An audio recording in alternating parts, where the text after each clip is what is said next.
Today 24.in में मैं चंद्रकांत मिश्रा एक बार फिर से आप लोगों का स्वागत करता हूं। कोरोना काल है। कोरोना काल में चुनाव हो रहा है। कोरोना काल में कई पर्व त्यौहार भी दस्तक दे चुके हैं। नवरात्रि का पावन अवसर आ चुका है। जिस नवरात्रि में पूरा पटना शहर जगमगा जाता था, कई जगह आरतियां और घंटे थे, आज ऐसी स्थिति आ गई है कि इन सबों पे अंकुश सा लगा हुआ है। सब लोग घर में ही ज़्यादा से ज़्यादा कर रहे हैं पूजा पाठ। कलश स्थापना हो रही है, कोर्ट ने आदेश दे दिया है, पूजा हो रही है, लेकिन सीमित है। पहली बार कोरोना के कारण ही पाबंदी लग रहा है, ऐसा महसूस हो रहा है। ऐसी परिस्थिति में भी लोक गायिका रेखा झा, जिन्होंने बॉलीवुड में अपना नाम कमाया है, गैंग ऑफ वासेपुर में भी गाना गाया है और ना जाने कई फिल्मों में भी, वो भी अपने ही घर में बैठ करके माँ को याद कर रही हैं। मैं आप लोगों को उनके घर पे लेके आया हूं और मैं बताना चाहूँगा कि उनके साथ में जो संगत कर रहे हैं, मैं चाहूँगा कि भैया हारमोनियम पर जो हैं वो अपना परिचय दें। जी नमस्कार, मेरा नाम हरिशंकर। मैं संगीत शिक्षक नवोदय विद्यालय जहानाबाद में। और उनके साथ में तबले पे जो संगत दे रहे हैं, मैं चाहूँगा कि वो भी अपना परिचय दें। नमस्कार जी, मेरा नाम प्रणव समाजदार है और मैं बस तबला या संगत करता हूँ, यही है। और यूनिक बात यह है कि जिस नवरात्रि में दो चीज़ बहुत ज़रूरी होता है, एक माँ का रूप और दूसरा भैरव भाई, दोनों के प्रतीक यहाँ बैठे हुए हैं। उन दोनों बच्चों से भी हम लोग नाम पूछते हैं। नाम बताइए। My name is Ambika. और आप नाम बताइए। My name is Sarthak Kumar. तो दीदी, आपसे सीधा प्रश्न है, आपका नाम इसलिए नहीं पूछूंगा कि दुनिया आपको जानती है। आप सीधे ये बताइए कि माँ का कौन सा भक्तिमय गीत लेकर के आज आप हमारे चैनल पर आ रही हैं। नमस्कार, सभी दर्शकों को प्रणाम। हम दुर्गा माँ का जो कलश स्थापन से शुरू होता है और 10वीं तक का, तो ये हमारे मिथिलांचल का गीत है, उसको हम आप लोग के सामने प्रस्तुत करेंगे। तो दर्शकों के बीच में और रेखा जी के बीच में मैं कोई विघ्न बाधा नहीं बन रहा हूँ। मैं तुरंत हट रहा हूँ और ओवर इनको कर रहा हूँ कि वो आप लोगों को उस भक्ति में पहुँचाएँ। कट।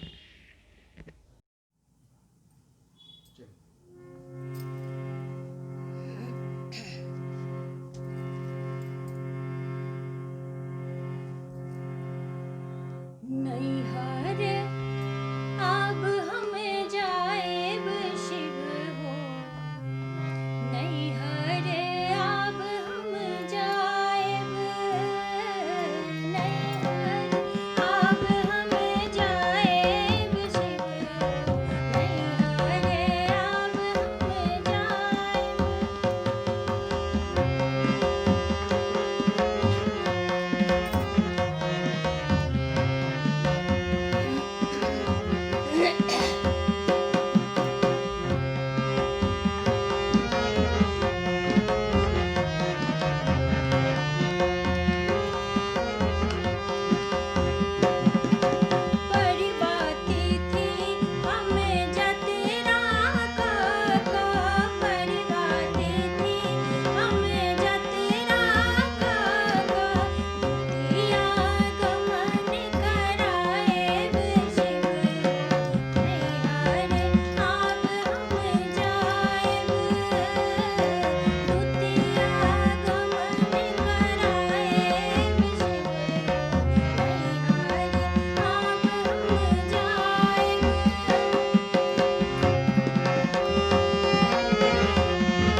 कि किस तरह से रेखा झा जी ने 10 दिन के अवसर पर नवरात्रि के एक गीत में 10 दिन को पिरोने का काम किया, और दूसरा माँ काली को उन्होंने जो आवाहन किया है जगह। इस तरह से रेखा झा जी ने 10 दिन के अवसर पर नवरात्रि के एक गीत में 10 दिन को पिरोने का काम किया, और दूसरा माँ काली को उन्होंने जो आवाहन किया है जगा करके, और तीसरी अनुभूति जो उनकी जय जय असुर भयावनी पशुपति भामनी माया, अद्भुत संजोग है कि एक अद्भुत रचना सुनने को मिल रहा है।